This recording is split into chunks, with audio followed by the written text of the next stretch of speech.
Podcast Rio Ônibus, o canal para quem usa transporte público no Rio.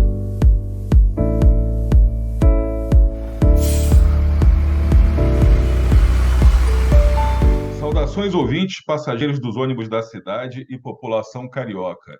Eu sou Paulo Valente. Nesta edição do podcast Rio Ônibus, vamos entender como a prorrogação da desoneração da folha de pagamento impacta na manutenção dos empregos e na economia de nosso país. Atualmente, 17 setores influenciados por essa política, inclusive o de transportes, defendem a medida por meio do manifesto Desonera Brasil. Segundo a NTU, a não aprovação da desoneração pode acarretar em um aumento de quase 7% no valor final da tarifa paga pelo usuário. Por isso, buscando entender melhor esses dados e também a relevância dessa proposta, convidamos o diretor de gestão da NTU, Marcos Bicalho, para o episódio de hoje. Bicalho, um prazer falar contigo aí mais uma vez. Nós que já nos conhecemos há uns 30 anos aí por baixo, né? Sempre falando de transporte, dos problemas que afligem o nosso setor. Então, é muito bom falar contigo. Te agradeço aí por ter aceitado o nosso convite e por trazer essas novidades aí, essas informações tão relevantes para os nossos ouvintes. Boa tarde, Paulo. Boa tarde, ouvintes aí do podcast da Rio Ônibus. É um prazer estar com vocês aí, participando de mais uma edição desse podcast, que já está ficando aí bastante famoso, né, nas redes sociais. Então, estou aí à disposição de vocês para tentar contribuir, né, no entendimento dessa questão que é super importante aí para o setor de transporte público urbano no país, né? Tá bom, então, Bicalho. Então, vamos dar início aqui à nossa conversa, te pedindo que explicasse para os nossos ouvintes o que é a política de desoneração da folha. Ok, essa política ela foi iniciada no ano de 2011, né? E o objetivo primordial dela era incentivar a criação de empregos, né? Não é de hoje que as empresas brasileiras reclamam muito do peso, né, dos encargos sociais sobre a folha de pagamento, né? E isso é um fato que contribui para as decisões, né, de admissão de pessoal serem avaliadas com muito cuidado pelas empresas, né? Já que o custo, né, de um emprego não é só o salário que a empresa paga Sim. ao trabalhador, mas também, né, todos os encargos sociais que mensalmente essa empresa tem que recolher aos cofres do governo, né? Daí é que esses setores que empregam muita mão de obra, como é o caso do setor de transporte público urbano, né, vinham pleiteando junto ao governo federal uma outra forma de pagar esses encargos sociais que não fosse proporcional aos empregos gerados, né? E a partir de 2011, então, o governo federal iniciou um processo de inclusão de setores econômicos nessa proposta, né? Que é basicamente o seguinte: você, ao invés de pagar os encargos sociais, né, a contribuição para o INSS, que é 20% sobre o valor da folha, né, o que a totalidade das empresas pagavam antes dessa política, esses 20% foram transformados em um percentual sobre o faturamento da empresa, né? Então, para cada segmento econômico, esse percentual varia, né? Dependendo naturalmente do peso que a folha de pagamento nos custos dessas empresas, né? No nosso caso, do transporte público urbano, né, nós fomos incluídos nessa política a partir de 2012. Quer dizer, É. nasceu em 2011, basicamente concentrada nos setores de informática e comunicação e tecnologia da informação. E em 2012, uma alteração dessa lei possibilitou a incorporação de vários outros setores econômicos, dentre eles o setor de transporte público urbano, né, quando foi determinada uma alíquota, né, de 2% sobre o faturamento do setor, né? Na época, essa desoneração da folha de pagamento, como não poderia deixar de ser, já que o nosso setor é um setor que trabalha com tarifa pública, né? Sim. Então, automaticamente, ela foi transferida para as tarifas públicas, né? Me lembro bem que, naquela época, essa transferência foi da ordem de 4,5% sobre o valor das tarifas, né? Isso numa média nacional. Naturalmente que variava de cidade para cidade, mas a média nacional foi em torno de 4,5% de redução nas tarifas públicas em função dessa desoneração. Isso Certo. Então, ajudou muito o setor, né? aham, a gente traduzindo para o ouvinte entender. Então, a passagem seria 4,5%, 5% mais cara em média hoje, se não houvesse essa desoneração. Quer dizer, foi uma medida tomada para conter um pouco a pressão pela subida do preço das tarifas, é isso? Justamente, quer dizer, o nosso setor, né, como é um serviço público, ele se destaca entre os outros setores que foram aquinhoados, né? A ideia para os outros setores era garantir que uma redução nos custos de produção pudessem gerar um maior número de empregos para essas atividades. No nosso caso específico, né, como a gente trabalha com a tarifa pública, né, e sujeito, né, a planilhas oficiais que calculam essa tarifa pública, esse benefício foi imediatamente transferido para os usuários do serviço, né?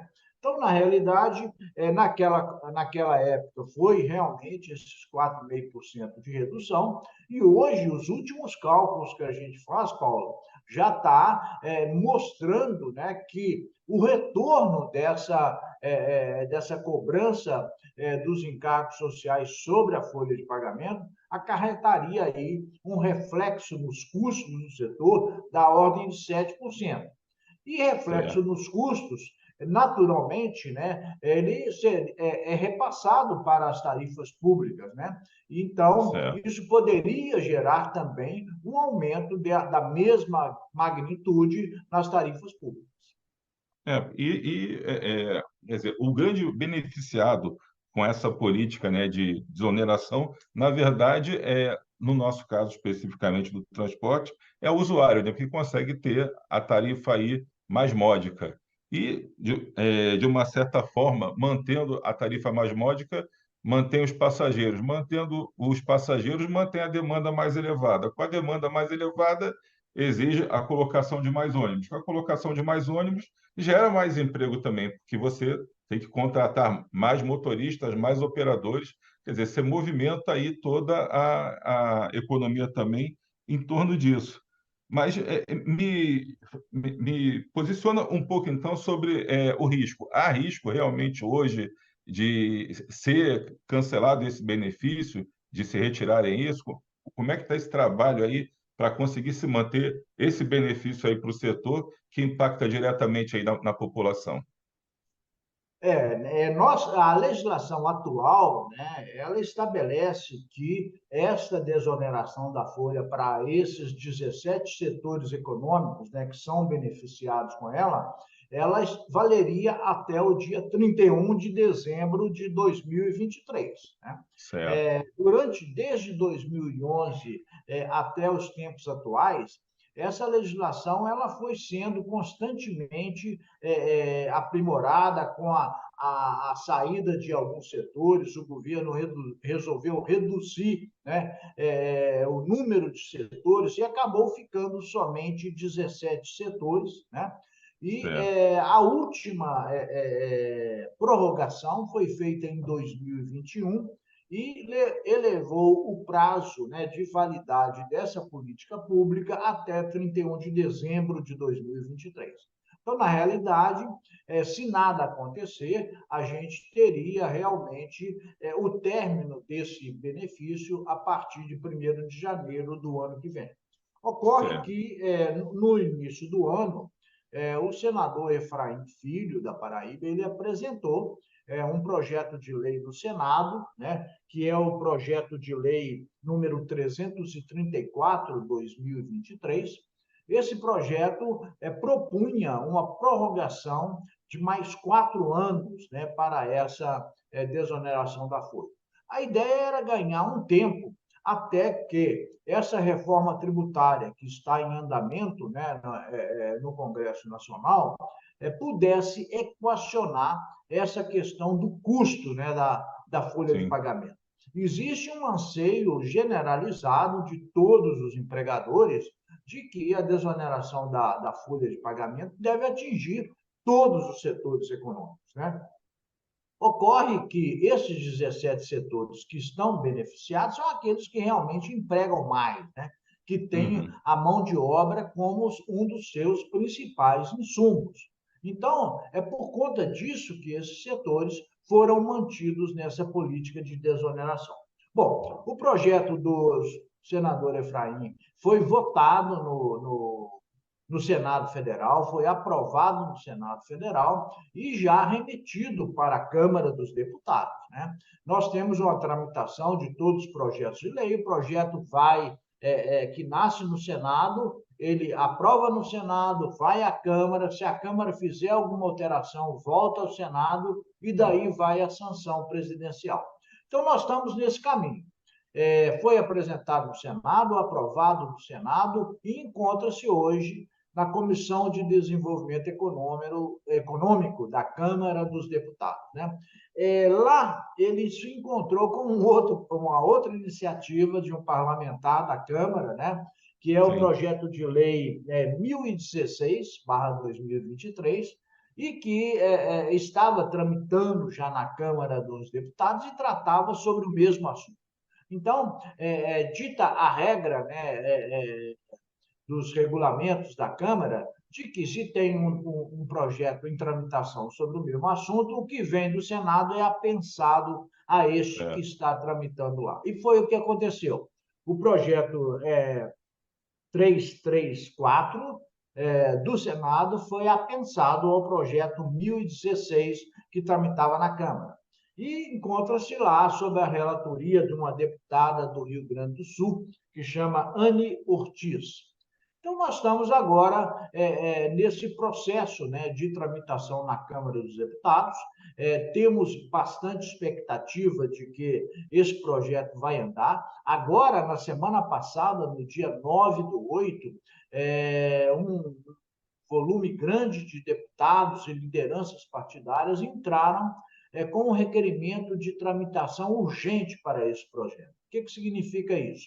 Em vez dele tramitar em cada comissão e ir depois ao plenário, ele já iria diretamente ao plenário.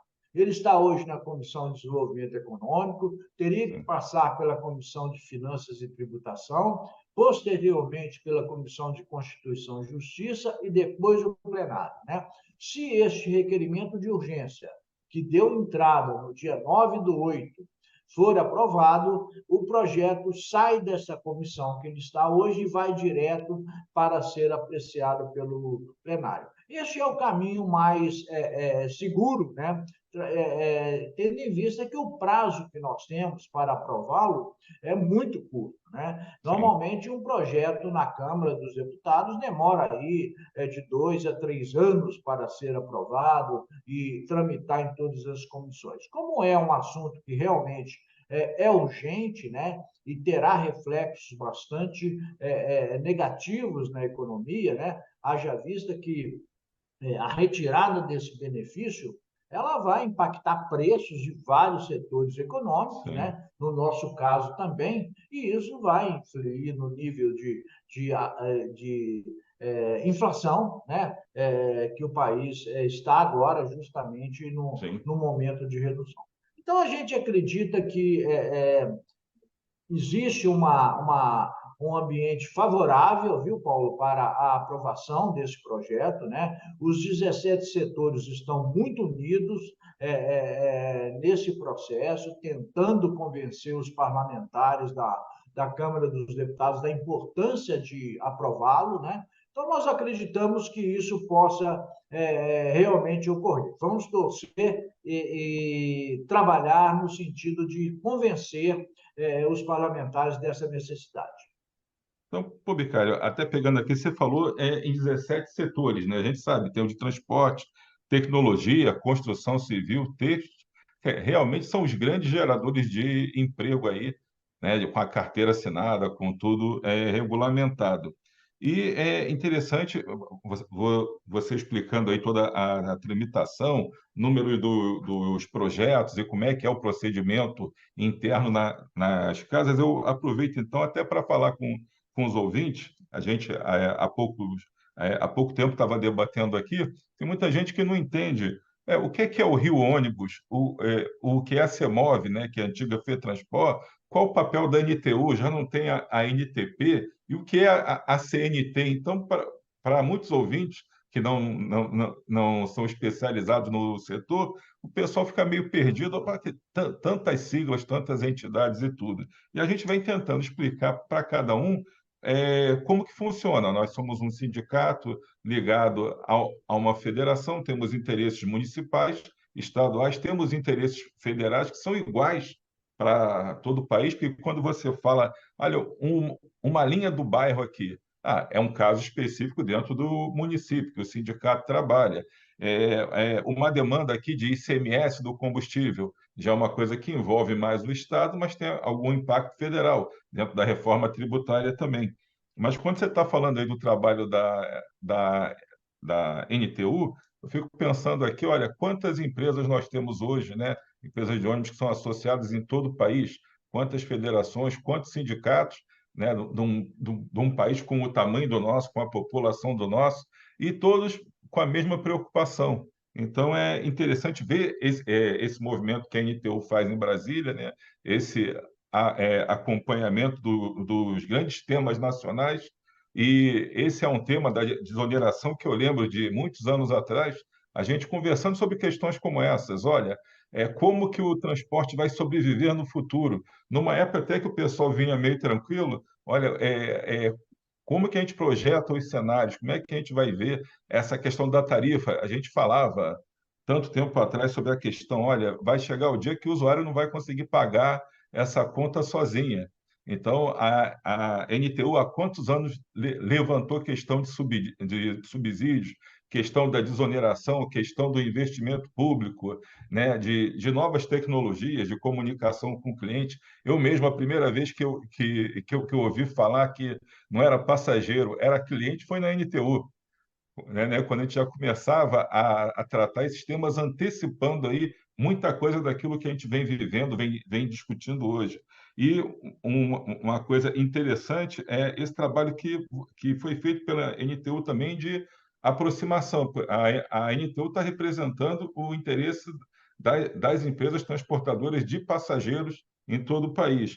Mas aí vem a construção civil, vem o setor têxtil, vem todos esses. Qual o trabalho da NTU nesse sentido? Como é que vocês fizeram? Se reuniram num fórum, convidaram? Como que funcionou a criação desse movimento aí do Desonera Brasil, que é bem Ah, interessante? pois é, assim, só antes de responder essa pergunta sua, né, eu queria só Uhum. completar aí essas afirmações suas com alguns números, né? Nós hoje Sim, trabalhamos aí com um universo de em torno de 1.800 empresas operadoras de ônibus no Brasil, né? Uma frota de nossa, 107 mil ônibus, né? E só para você ter uma ideia, nós temos mais de 90 entidades é, é, reunindo associações, sindicatos e federações da área de transporte urbano, né, sim, filiadas à NTU. Então, assim, é um universo muito grande, né? A gente realmente consegue reunir em torno da NTU um grupo muito grande de lideranças empresariais de todo o país, e com isso a gente consegue também trabalhar numa mobilização, né? Quer dizer, cada um sim, conversando com os deputados de sua base, conversando com os senadores, mostrando né, os problemas do setor, e aí a gente consegue avançar, né? Isso facilita muito, viu, Paulo, o Sem nosso dúvida. trabalho aqui em Brasília, né? Porque é na base, né? São nas cidades que vivem as pessoas, né? Então, na Sim. medida em que esses assuntos são tratados na base, eles já chegam aqui em Brasília para a decisão, né, do Congresso Nacional, num nível de compreensão mais fácil, né, por parte dos parlamentares. Então, acho que é muito importante a gente ter aí o apoio de todas as empresas associadas, né, à ANTU, porque isso é fundamental para a gente conseguir avançar aqui, né? No caso específico desse segmento, né, quer dizer, acima dos sindicatos e das federações, nós temos as confederações nacionais, né? Então, Sim. nós temos uma Confederação Nacional do Transporte, temos a Confederação Nacional da Indústria, do Comércio, dos Serviços Financeiros, né? Então, são várias confederações e cada uma se organiza, né, dentro do seu setor econômico, né? E Sim. foi com base, né, nesse trabalho das confederações que a gente conseguiu juntar, né, esses 17 setores, né, e poder trabalhar em conjunto, né, com essa proposta aí de continuidade da política de desoneração da folha, né? Então, pô,